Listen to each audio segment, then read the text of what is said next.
Hey guys, Michael here. I am going to try to make this as short and sweet as possible. I know I often get accused of being a little bit too wordy, so I'm trying to improve. Anyway, what I wanted to do is take a couple minutes and talk about these patch notes. Now, I'm not going to read through it all, and I'm not going to really so much talk about the specifics in the patch notes as opposed to more of a big picture thing. First of all, I'm going to assume that most of you have already seen these patch notes for yourselves. It's not real long, but there are some really important things in it. I will, of course, put a link to this page in the description of this video if you want to check it out for yourselves. For that matter, I would imagine many of you have already seen some of the other excellent YouTubers who cover stuff like this, so I don't just want to redo what they've already done.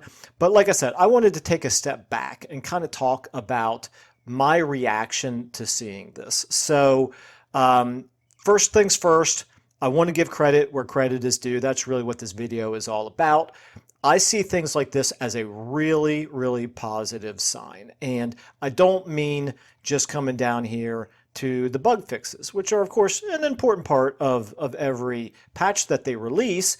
And the awareness, of course, that there's very likely to be some new bugs that get introduced by the patch. I'm aware of all that, but it does show me that they care enough about the bugs to be trying to fix them. They're not just trying to milk the game for whatever last few dollars that they can get out of it, before it finally fades away. They're trying to keep it alive. I think the work that they've done on the most recent DLCs shows that. Even though I've been critical of their design and implementation process, I see that mistakes do get made still, but I'm not going to criticize them for the effort because I think the effort is there, particularly with the Thrones of Decay DLC. I thought was absolutely wonderful. The Omens of Destruction was a bit disappointing, but again, I'm not going to criticize the effort there. I just think they've got some issues in their design and implementation and quality assurance testing. Anyway, all of that stuff. But that's getting a little bit off topic. What I really want to do is I want to give them credit for things like this. This is the magic item rework, and this is not a small deal. This is pretty significant, and it shows me that they're doing something that I've long wanted them to do, which is not just introducing new content to the game, but every once in a while going back and revisiting old content and recognizing, okay, there are some imbalances in the game that have occurred. There are some maybe design inconsistencies that have crept into the game. And, it's worth taking a step back every once in a while, reassessing and revisiting those. And that's exactly what this is. So I'm not going to go into all the specifics of it. Quite frankly, it looks good to me, but we're not really going to know for sure until we get our hands on it and we start testing it. And I'm sure there's going to be some things about it that we don't agree with or don't like or whatever. I really appreciate the fact that they're kind of admitting that they're going to have to make more than one pass anyway, because they know, I forget where I read it now, but some of the unique items, maybe this is what gave me the impression. Some of the legendary lord new items might have to get revisited to be consistent with the new changes that are being made to everything else. That's all well and good.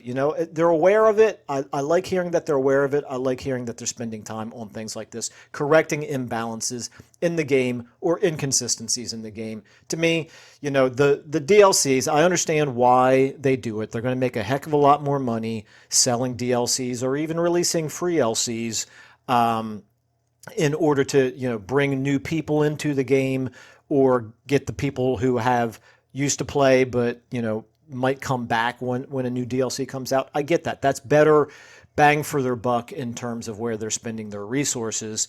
But it's just nice to see that at the same time they are doing what I have often talked about wanting them to do, which is I'd be perfectly happy if they never release any new content for the game at all and they just go back and fix some of the flaws in the existing game. I think it's a masterpiece. I just think it's a flawed masterpiece. I like seeing them focus on improving what we've already got instead of just adding new content. So I'm very curious what you all think. How many of you agree with me that that's a really good sign? How many of you feel like, no, this is not really enough? Maybe CA has lost credibility for quite a few people. I can understand why that would be the case. I tend to be a little bit closer to a fanboy because I do think it is such a good game. I've got 2,000 hours in it. I'll keep playing it for a long time because I don't see any signs of getting tired with it so far. I like not losing the forest for the trees, and I think we can sometimes do that. I think we can get bogged down on seeing the problems in it and not realizing that they're actually a very small part of the game, and the whole rest of the game is extremely well done. So there's just so much to like about this game. Okay, anyway, enough of that about all the fanboy type stuff, but hopefully you all understand where I'm coming from. And again, I'm very curious to see how many of you agree with me and how many of, it's a legitimate point of view if you don't agree with me and you think that CA hasn't really done enough to earn our whatever the right expression is, giving them the benefit of the doubt, basically.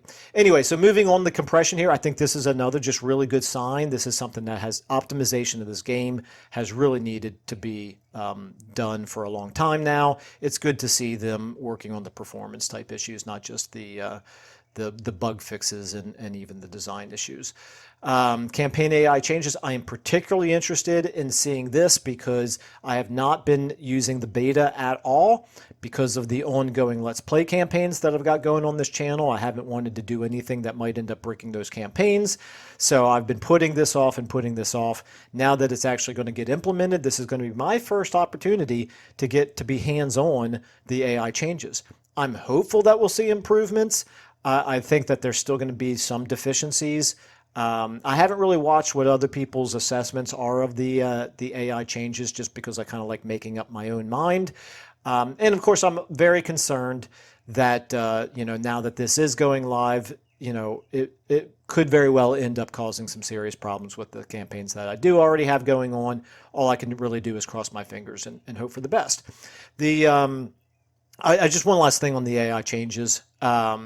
I've been really annoyed by them, and I should probably apologize for those of you who are watching the Let's Plays because I feel like I probably grouse about this a little bit too much, but I know it's too much to hope for that they're addressing allied AI with this. I haven't really heard that they're doing so, but my goodness, is allied AI just so bad. All right, anyway, the 2D porthole update, I got to admit, I don't really care one way or the other about this. I don't spend more than a fraction of a second ever looking at these portholes, so quite frankly, I'd rather them not be spending any time on this. I hope they really didn't have to spend very much time on this. There are so many other things that I think are more, that should be a higher priority. The bug fixes, like I said, I'm not going to go through all these, but it's good to see bug fixes being done here. But of course, there's always the concern that new bugs will get introduced with any new patch. So I'm just going to kind of wait and see how all that goes. But yeah, overall, I just want to say, I think this is a really positive development. I really like seeing things like this. I'm okay with it being a slow trickle as opposed to them trying to get them out every couple of weeks. I don't think that worked well for the Path of Exile 2 team, for GGG. You don't want to be changing things up week after week after week and kind of seeming like you're reacting to every comment as it pops up. Take your time. Have trust in your own design process. Hopefully they've improved their design and testing processes there at CA and release them, when you're comfortable releasing them. And hopefully that's what we're going to get with this patch.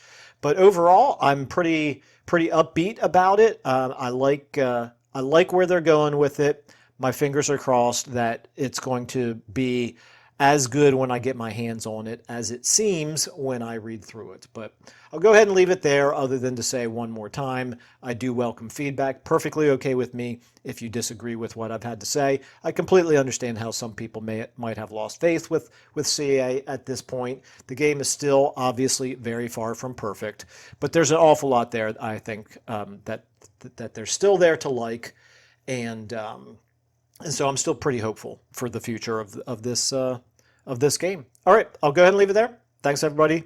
I will see you all in the next video.